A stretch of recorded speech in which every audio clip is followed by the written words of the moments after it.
হামজা এতক্ষণ তোর লাগে গে? এই টুট্টু পর ডাক দিস কে রে, কামলা সাইডেলি। হ্যাঁ তুই সারাদিনই কাম কর। শালা যেদিক দিয়ে আসি সেদিক দিয়ে দেখবু পকে পকে ভরে তুছে, খালি গন্ধ। বাপরে, তুই বড় লোক হয়ে গেছিস মনে হয়, বাড়িতে 8-10টা পায়খানা দিছু। এটা না রে, শুনলাম যে মেম্বার বলে পায়খানা দিচ্ছে, তেলে আর এই জঙ্গলে জঙ্গলে এসে হাগা লাগবি না, সেই গন্ধ রে। সত্যি বন্ধু, মেম্বার পায়খানা দিবি, দিলার জঙ্গলে দেশে কষ্ট করে হাগা লাগবি না, পর পর করে পায়খানা থাকবো খালি। হ্যাঁ সেটাই করছি, তাতে চ মেম্বারের কাছে যাই। চ চ বন্ধু চ, তাহলে না আসুছে মেম্বারের কাছে যাবো চ। হ্যাঁ বন্ধু, ওটাই প্রমাণ। তাহলে কবি তুই জঙ্গলের থেকে হাইগে যাচ্ছু, সুসা টুসা লাগবি না, তাতে চ।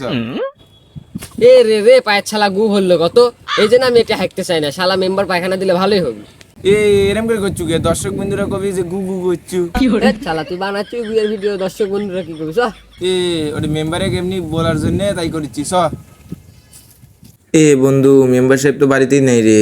তাহলে মেম্বারের বউ তো করে যে জমি তুই পানি শেষ হয়ে গেছে। বন্ধু চ মেম্বারের কাছে যাই, তাহলে একটা পায়খানা তো হবি নি। যা যা তুই যা, যে বড় সোরা সোরা যা খুঁজে পাওয়া যাবি মেম্বার, এক পাগল হচ্ছিস। আমি তো পাগলই, নেংটা ঘুরি।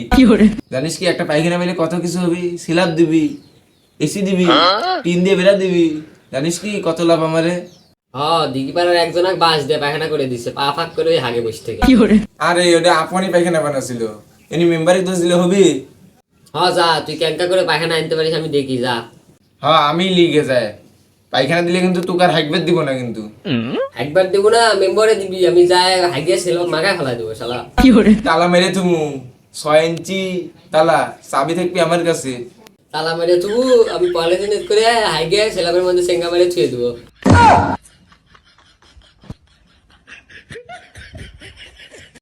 আসসালামু আলাইকুম মেম্বার সাহেব। ওয়ালাইকুম সালাম। মেম্বার সাহেব, আপনার বাড়িতে গেছিলাম, যাই আপনি খুঁজে পাইনি। এবার ভিয়ে যাচ্ছিলাম পানি দিতে, তা বাবা তুমি কি বলো? ওই একটা দরকারে আসনু। ইরে বা, ইবা তুমি একটু দাঁড়াও বা, পেটের কেন সেই মুসুর দিছে, আমি একটু জঙ্গলের থেকে হাইগে আসি, তুমি দাঁড়াও থাকো বা। কেন মেম্বার সাহেব, আপনার বাড়িতে তো পায়খানা আছে। এবার পায়খানা করতে পাবে, আমি তো প্রতিদিন সকালবেলায় জঙ্গলে হাইগে আসি, আজকে কেন দুপুরবেলা হাগাছে কিছু বুঝলাম না। ও পেটে খাই সেই মুসুর দিছে। মেম্বার সাহেব, শুনলাম আপনি বলে পায়খানা দিচ্ছেন, তাই জন্য তো আসনু আমরা পায়খানা লিবার। এই বা, তোমার কে বলেছে পায়খানা দিচ্ছে? আমার নিজেরই হাগার জায়গা নাই, পায়খানা পাইছি না, আমি যা জঙ্গলে হাগি। আমি যে মানুষের কাছে শুননু। তাহলে যে বলেছে তার কাছ থেকে লাও, আমার কাছে আসছো কেন? হ্যাঁ, রে মেম্বার সাহেবের বাড়িতে পায়খানা নেই রে। তো থাকেন মেম্বার সাহেব, আমি গেনু। বলা তুমি এই সময় বাইরে যা কি করবে? বাড়িতে যা তো বসে থাকবে। আমার ধান খেতে একটু পানি সেচে দাও নাকি, আমি কিছু টাকা দিব নি। নিজের বি শেষি না, আবার তোমার বি থাকো।